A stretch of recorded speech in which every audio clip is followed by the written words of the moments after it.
کیا وجہ ہے کہ ہم عید میلاد النبی نہیں مناتے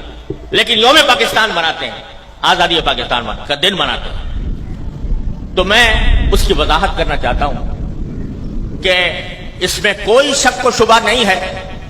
کہ اس کائنات کی تاریخ میں سب سے بڑا عظیم دن وہ تھا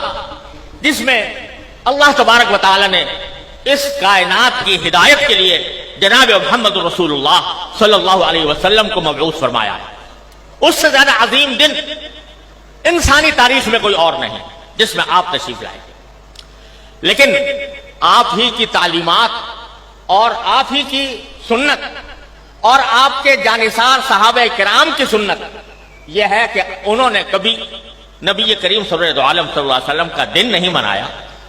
اور اس لیے نہیں منایا کہ اللہ تبارک و تعالی نے رسول کریم صلی اللہ علیہ وسلم کو اس لیے مبعوث فرمایا تھا تاکہ آپ کی ہدایت کی روشنی سے یہ کائنات منور ہو اور لوگ آپ کی تعلیمات کی اتباع اور پیروی کریں۔ آپ کی ذات والا صفات وہ ہر قسم کی رسمی کارروائیوں سے کہیں بالاتر ہے، اور حضرات صحابہ کرام جو آپ کی زندگی کے ایک سانس کے بدلے اپنی ساری زندگیاں نچھاور کر سکتے تھے، انہوں نے کبھی یہ دن نہیں منایا۔ جب انہوں نے جو کوئی چیز نہ منائی ہو اور انہوں نے اس سے اعتراض کیا ہو اور اس کے بجائے ساری زندگی اتباع سنت کی کوشش کی ہو، اس کو اگر ہم منانا شروع کریں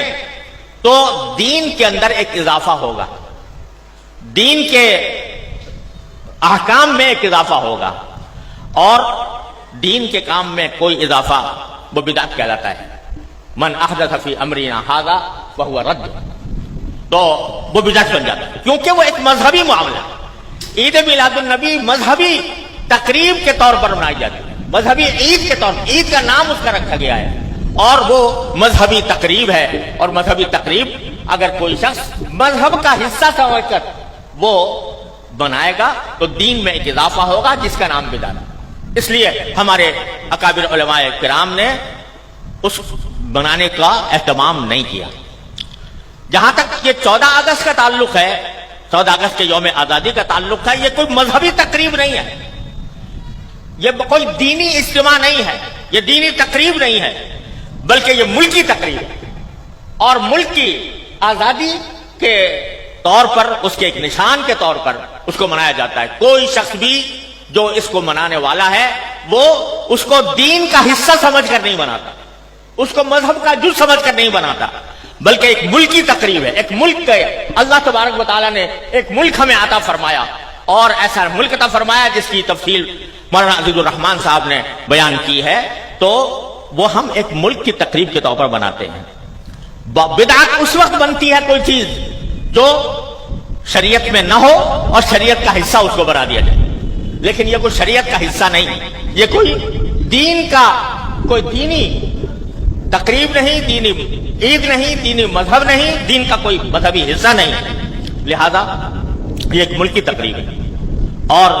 یہ ایسا ہے جیسے کہ اگر کوئی شخص اپنے گھر کے اندر کسی اپنے گھر کی تعمیر ہوئی اور اس تعمیر کے اوپر کوئی اجتماع کرے، کوئی دعوت کرے، تو یہ کوئی مذہب کی تقریب نہیں ہے، کوئی دین کی تقریب نہیں ہے۔ اسی طریقے سے ہم یوم آزادی پاکستان کا اس لیے مناتے ہیں کہ اللہ تبارک و تعالیٰ نے اپنے فضل و کرم سے یہ نعمت ہمیں عطا فرمائی تھی، اور ملکی تقریب کے طور پر اس کو منایا جاتا ہے۔